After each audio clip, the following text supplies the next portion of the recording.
The story of the assassins, or more accurately the Nizari Ismailis, doesn't begin in a fortress, but in the halls of power in Cairo. The year is 1094.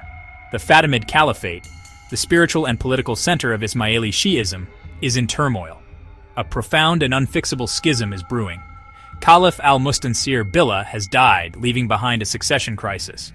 His designated heir, the older son Nizar, is supplanted by his younger brother al-Mustali in a political coup orchestrated by the powerful vizier al-Afdal. The Ismaili world is ripped in two. A large portion of the community, particularly in Persia, believes the true line of imams passes through Nizar. They are the Nizaris. The rest, who remain loyal to al-Mustali, are the Mustalis.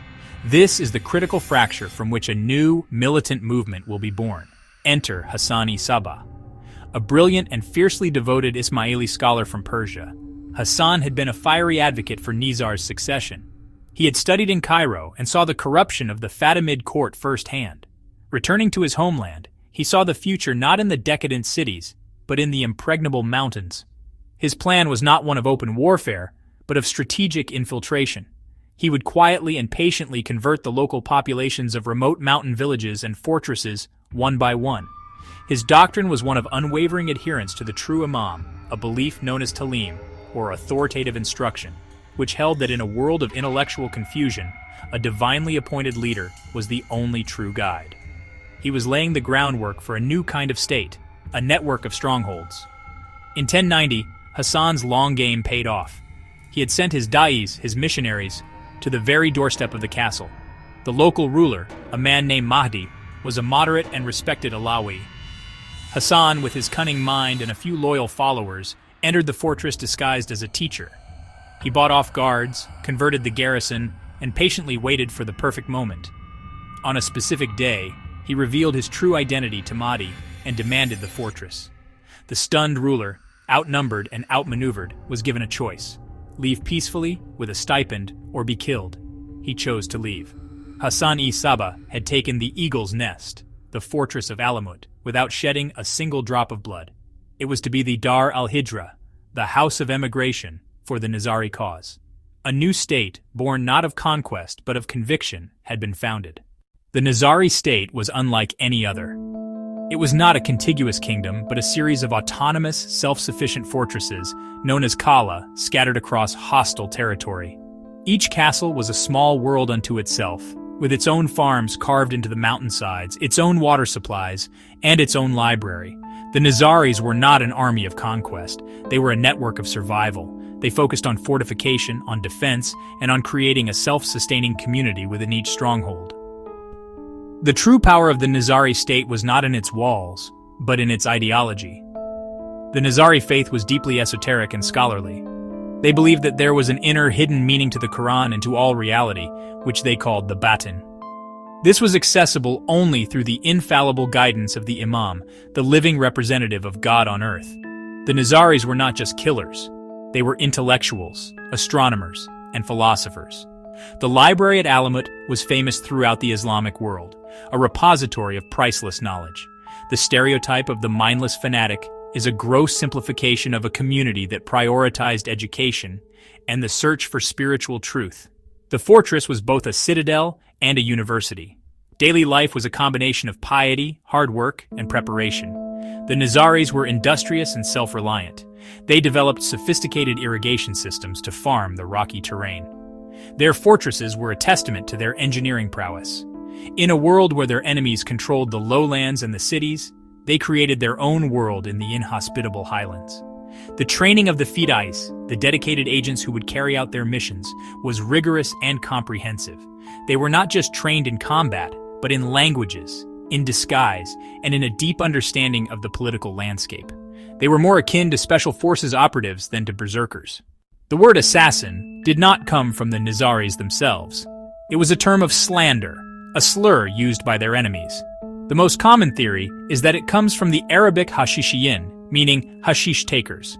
This epithet was likely spread by their rivals, the Mustalis and the Sunnis, to portray the Nizaris as drug-addled, irrational fanatics.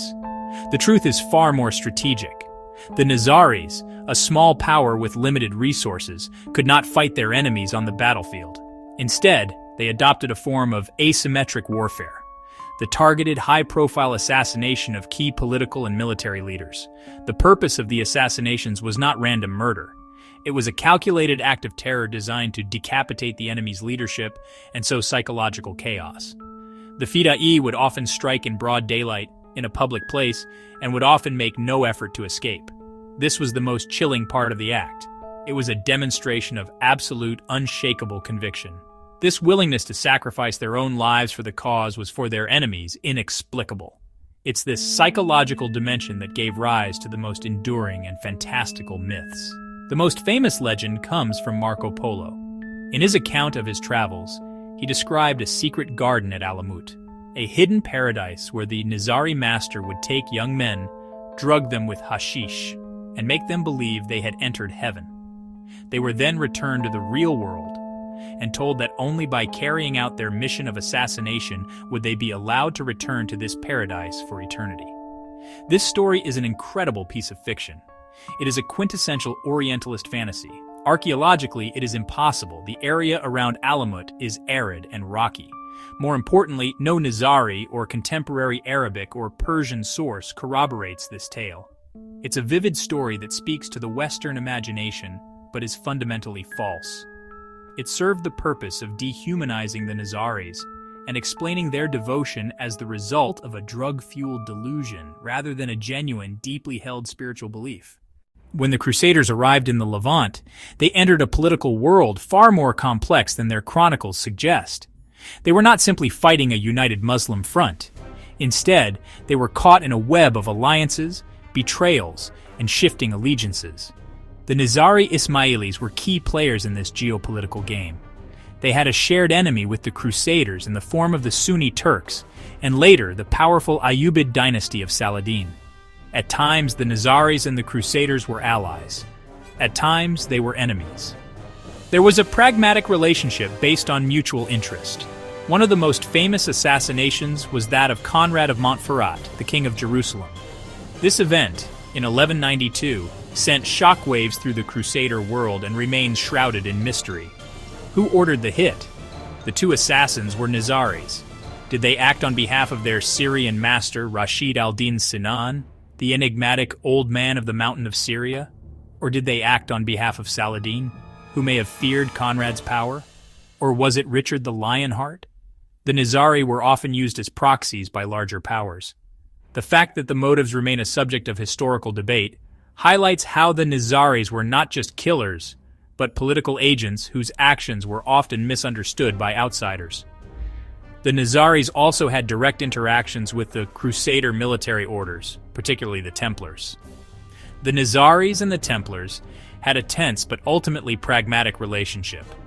The Templars, who held land and castles near Nizari strongholds, at one point paid the Nizaris a tribute to prevent attacks.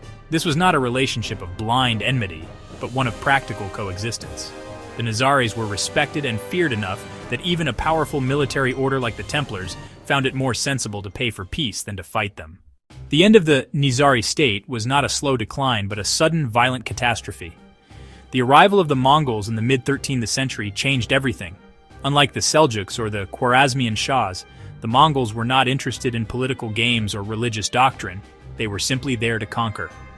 Hulagu Khan's mission was to establish total Mongol control and wipe out any independent power base. The Nizari fortresses, for all their strength, were isolated islands in a Mongol sea. In 1256, Hulagu Khan's army laid siege to Alamut. The last Nizari imam, Rukn al-Din Kershaw, surrendered, hoping to spare his people. But the Mongols were merciless. They systematically dismantled every fortress in the Nizari network. The most tragic loss was the destruction of the vast and irreplaceable library of Alamut. Centuries of scholarship, philosophy, and history were turned to dust. The Nizaris, as a political entity, were erased from the map. But the story does not end with the fall of the fortresses. The Nizari Ismailis were not an empire. They were a community. They went underground, their faith sustained in secret. Over centuries, they migrated and adapted, preserving their spiritual lineage. Today, the Nizari Ismailis are a global, peaceful, and progressive community of millions, led by their hereditary imam, His Highness the Aga Khan IV. This modern community, with its emphasis on education, charity, and social development, is the ultimate living refutation of the historical lies and myths. The assassins did not vanish from history. They survived, evolved, and continue to thrive, a testament to the resilience of a faith that began with a peaceful act of spiritual resistance over 9 centuries ago.